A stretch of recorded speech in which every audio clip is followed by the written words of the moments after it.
All right, we have the obligatory legal doesn't trust me to say anything slide. Probably a good idea. So I'm here to talk about general ledger and sub-accounts. So this will tie into the excellent talk Chris Davenport did earlier today. The ledgers of Lightning, that slightly was a Steal My Thunder session, talking about some of the same topics, but kind of a different approach for how our team got involved, where we were at initially when thinking through how this was approached, and how we were building that out, how it shifted over time, and then some examples to kind of some examples for how to show the how you might see this through our APIs that we have currently available, and then talking about how going forward, you'll notice some themes kind of coming through, and it might impact your experience as a developer when accessing these APIs. Also, as a proponent of dark mode in all cases, I'm sorry for the way I use this template, which will flashbang you as I flip through repeatedly, because I would have hated that. But all right. So first, going into kind of the initial draft, this is when we were setting up our teams to build out the digital core products for Jack Henry platform. And when talking with someone at lunch, I realized that I might want to take a moment to just talk about that for just a second.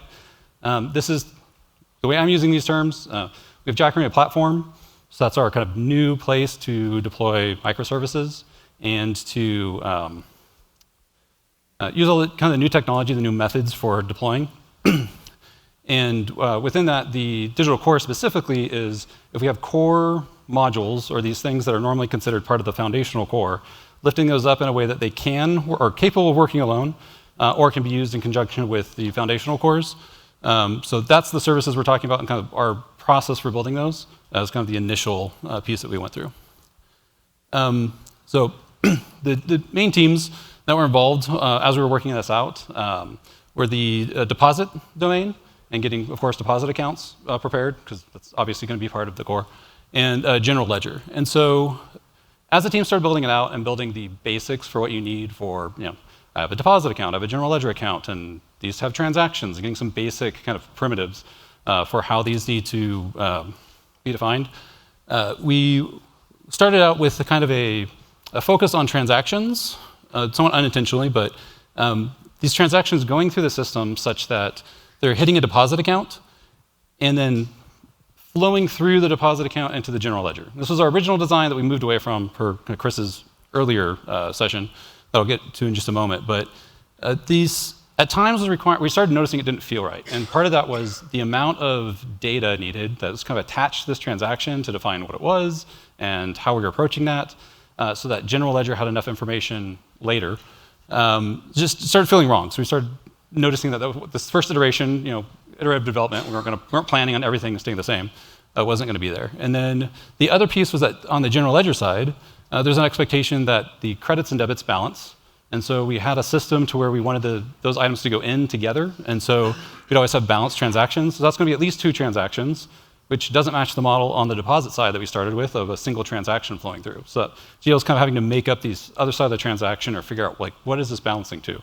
Either figuring out at real time as things are flowing through the system, or end of day in some cases for kind of prior systems, and looking at examples, and then that leading us to journals and subledgers. So this, going back to Chris's talk this morning, Chris had a more sort of deep dive into some of that, but I wanted to touch on it here. So the first part was the journals and saying, well, really we're describing an event, like something's happened in the system, and money's moved, it's money movement events. And so we're moving this concept of this is a balanced credits and debits. This is of overall transactions, at least 2 parts to it, moving that up to the front. So as you're entering the system for, whatever we were going through, transfers, wires, ACH, some sort of money movement is occurring. You're going to have a journal that describes that completely, including the GL portion and sort of both the debit and credit sides. We have all the information needed to make sure it's composed correctly. It also allows a little bit of room because we can have a journal per system that the wires journal, if it needs some additional information or something about its shape, needs to be a little different than, say, transfers or card networks.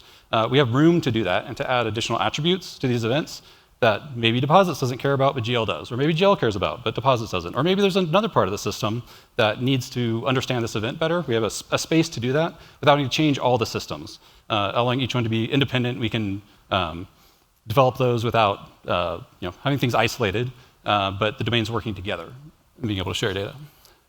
The next piece of this was moving into the account space and understanding that really the deposit domain and its all of its accounts, that's essentially it's a ledger, but it's a sub-ledger that's going to feed up to GL. So general ledger has everything, all the where's all the money at all times. Deposits has one view of that for one section of the system, and making sure that what we have in the deposit domain is a sub-ledger that's feeding up to GL, and it needs to be in sync with GL at all times. This should always reconcile. You should never have more funds in the deposit balances area than you do in the GL account that represents that. And then lastly, having the control accounts, and essentially saying there's a portion of the GL. We say this GL account represents the deposit domain, and we're essentially handing control over to this subledger. So deposits will handle that piece, and everything that they have represented there will be represented in the GL at a high level, so everything balances in terms of what GL needs to do. But there's additional detail that you can go to get information about specific deposit accounts in the deposit domain. It's a subledger, it has sub-accounts sort of underneath GL. And so really it was going towards we got this GL where everything's accounted for. Deposits kind of fits under that, and how does it pull in, but being able to be its own thing, and being able to represent things the way it needs to, and have these journal entries that can inform both systems of everything they need to know, and potentially additional systems if needed, of that information. So in doing that, we also gave the ability for a journal to hit the system, and this was the part that Chris was talking about, described pretty well, had some charts. But as a journal enters the system, it doesn't have to go through deposits to get to GL, and GL and deposits do not have to talk to each other. They have a journal entry that's described everything that can update both the deposit system and the GL system in near real time as things are flowing through to keep everything everything in sync. And now the GL is able to have real-time data about what is in the balance area or for deposit balances as things flow through, and not have this kind of updating this end-of-day scenario where we're having to update things after the fact.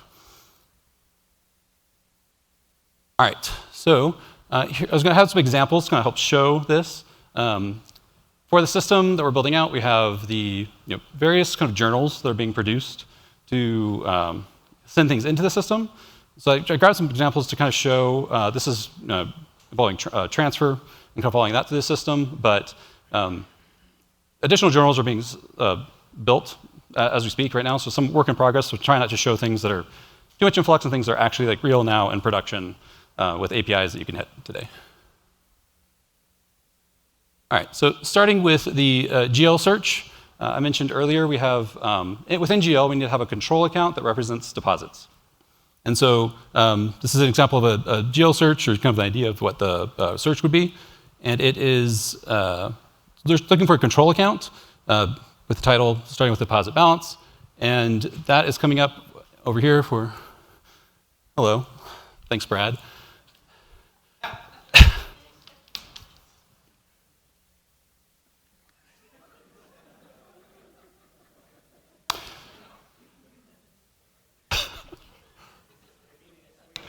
Yeah. So within this, we have the control account for deposits. And you can see that we found that account over here on the JSON is the response for this API. The ID is the account ID, the GL account ID. That's the primary thing we're working with that we really care about for our system. We also have an account number that's more of a label for us. It's not the ID of the GL account, which makes it a little easier to work with things and modify things later. And you can see here that has a balance of a large number that I want to try to read without commas in it on stage.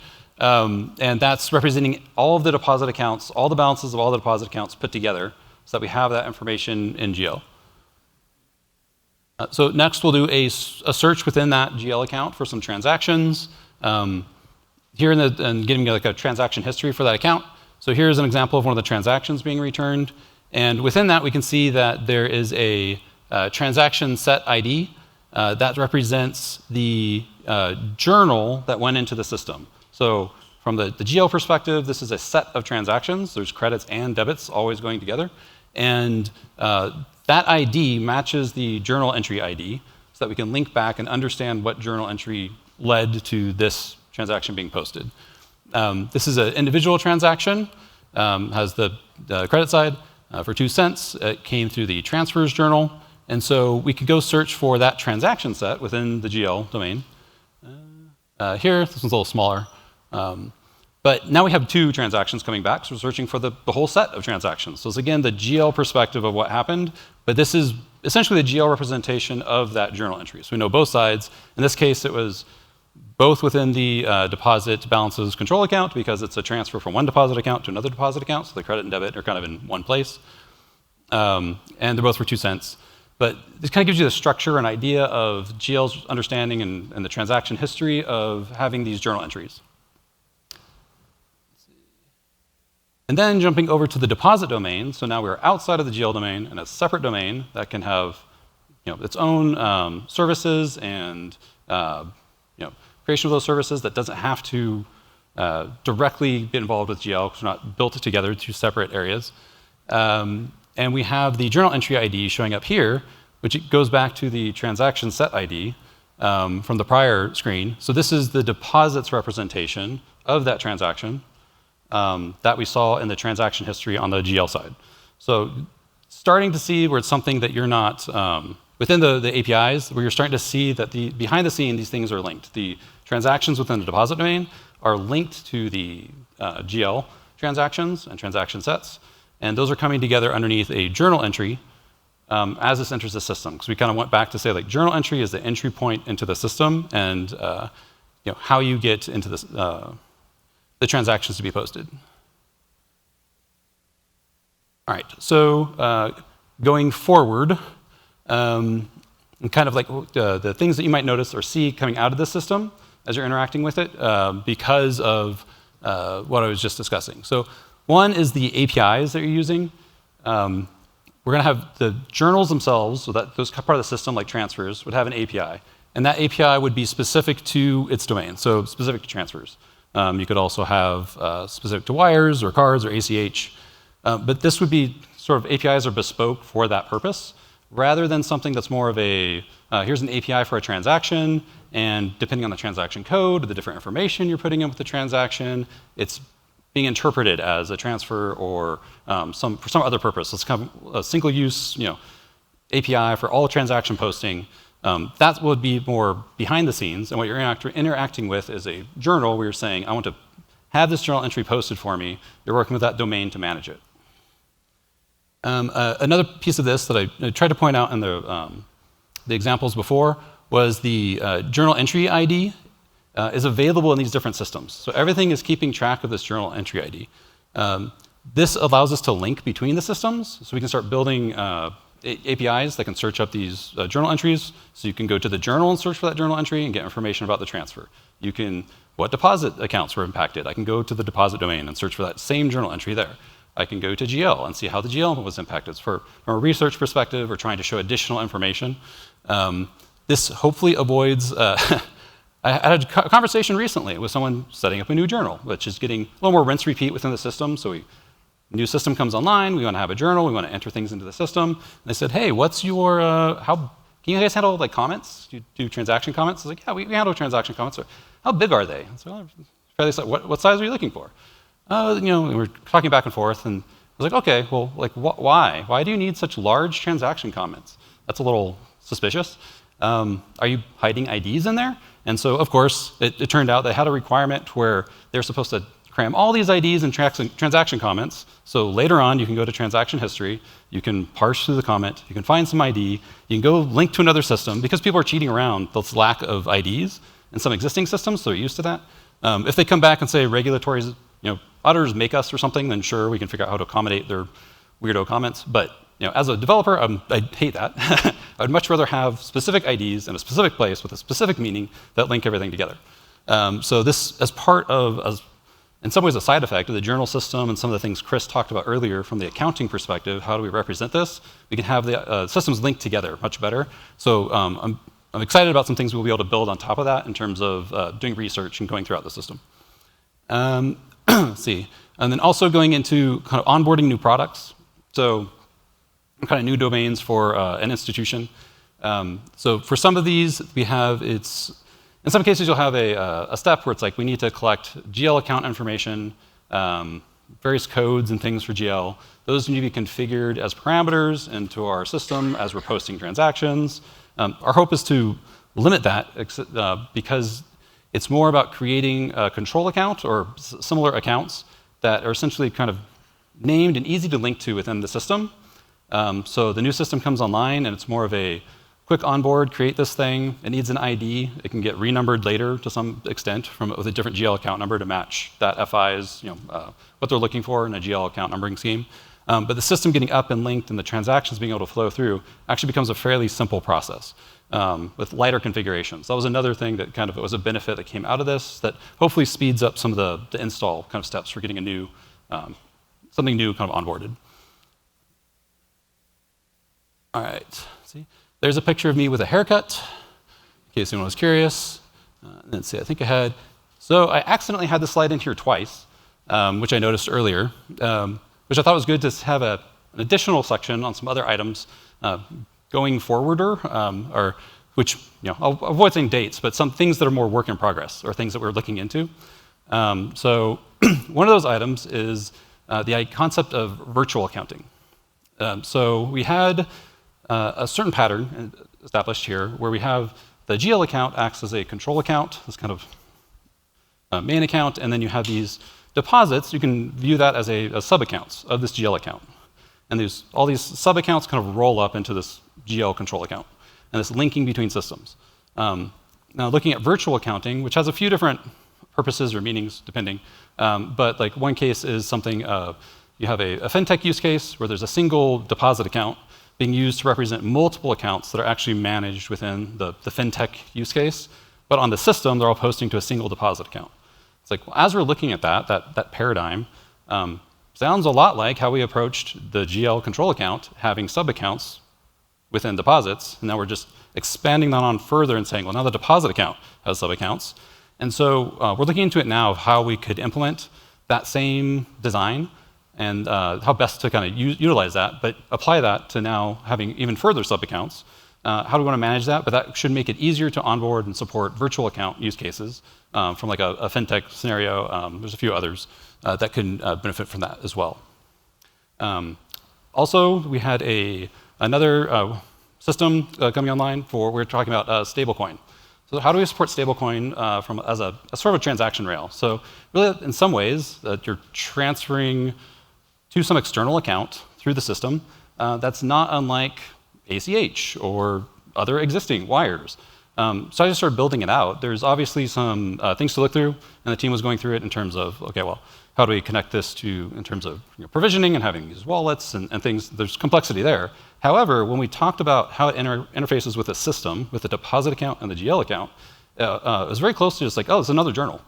This isn't different than everything else. As long as it describes using those basic journaling techniques, sure, yeah, stablecoin should be fine. We went through and said, oh no, there's, what if it's more than 2 decimal places? Stablecoin goes up to 6 decimal places. What if I want to send somebody a 1,000th or 10,000th of a penny or whatever you end up with? As we looked into that, it showed that our system was able to handle that on the new digital core side.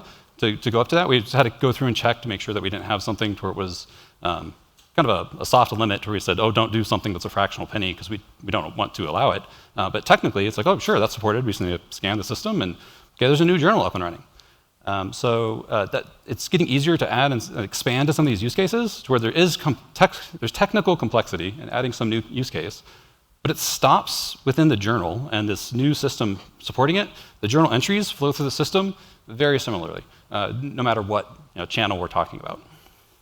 And then lastly, just kind of a bonus little story from earlier. I was sitting up in the upper balcony. I think Zach and Scott had a session on SRE.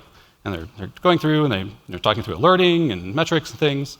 And I'm sitting up there, and my phone buzzes. It's like, OK, well, I'm trying to stay present and in the moment, and I don't need to check my phone every 5 minutes. And then it buzzes again and again. It's like, OK, I should probably check this. What's going on? So pull it up. Slack message. Oh, no, there's an alert coming through for prod. It's like, OK, that's great. What's going on? Looking into it, noticed that it was the portion of the journal ledger system that accepts these journal entries, processes them, and posts a transaction set, had sent something unable to be processed, and just went to a dead letter queue for us to look at. I was like, OK, well, what we're going to do about this, let's maybe start looking at it. Noticed that one of the engineers that was on call for the week said, oh, eyes on it, taking a look at it. Shortly after that, it was, oh, I looked at the journal entry. I noticed that there's some account details missing. The GL account's not represented properly in the journal, like we talked about, where the journal should know everything that's about to happen. That was missing. It's like, OK, that took all of a few minutes. After that, it was, oh, the install step that we talked about, where you've got onboarding and having the GL accounts represented properly, having the right kind of names so you can find them. We looked through that and said, oh, that wasn't done yet. This was for a test FI. This is a test scenario for a new journal that's being created for a new purpose. Everything wasn't configured. That stuff was missed. So I said, OK. So somebody went in and fixed that, and it took a matter of moments. Also notified the team that was building that new journal. It's like, hey, as part of the journal rules, if you can't find the GL account, please don't post things. We'd rather not have that hit the dead letter queue and have to have some kind of incident to resolve this. Just fail there and let us know, and then we'll fix it before you post. So all this in well under an hour. The Jack Henry teams, Jack Henry developers jumped on it, figured out what was wrong, fixed the configuration, fixed everything that was going on, wrote up a defect to fix for correcting this. And it wasn't a business problem. It wasn't it was a software engineering problem where our system failed, and we could identify that and see it and alert on it thanks to SRE practices, as Zach and Scott had talked about. We applied those, and we're able to, because we have this journal entry set up where we're getting information and we know it should be correct from the very beginning of it entering the system, we were able to tackle that engineering problem. It's not a business problem. That's not something that should fail as part and accept out as part of end of day. And now we found out that some of these entries is wrong and it's missing data. Or perhaps it managed to post to the GL, but not quite the way you'd expect, and something's out of balance and doesn't look right, and you notice it days later, or whatever the case may be. We were able to identify that quickly and just jump on it, thanks to alerting and having a system where everything must be correct, and we established that as a design from the beginning. Things must be correct as they flow through the system. Allowed us to take care of that, not push it off onto the FI, and to more quickly resolve that. So if you're doing an installation, I've never been part of a team that perhaps put in items into one of a different core system where I did it wrong, didn't know, was going through for a while, everything looked fine from my perspective, I saw a transaction post, and then the GL team comes back and goes, what are you doing? It's like, I don't know. This would fail immediately, and it kind of pushes that to the forefront to keep those things in sync and in a better place. So there's a lot of effects that came out of the design. Earlier, Chris Davenport was talking about cap theorem and some things there. That's all true as well, but these are some things that you might notice or experience as a developer, where you might see these links within transaction history, how that would look to you. Also, how you might interact with posting transactions would be more about creating a journal entry or working with that journal to create the transactions for you. It's going to keep some things correct. A little more obvious that things aren't configured correctly up front. So hopefully that gave you a little insight into sort of how some of the things from earlier ledger presentation would apply to what you'll start seeing within the new system as we're building it out, and some kind of reasons and some things behind like how we built that and why. So thank you.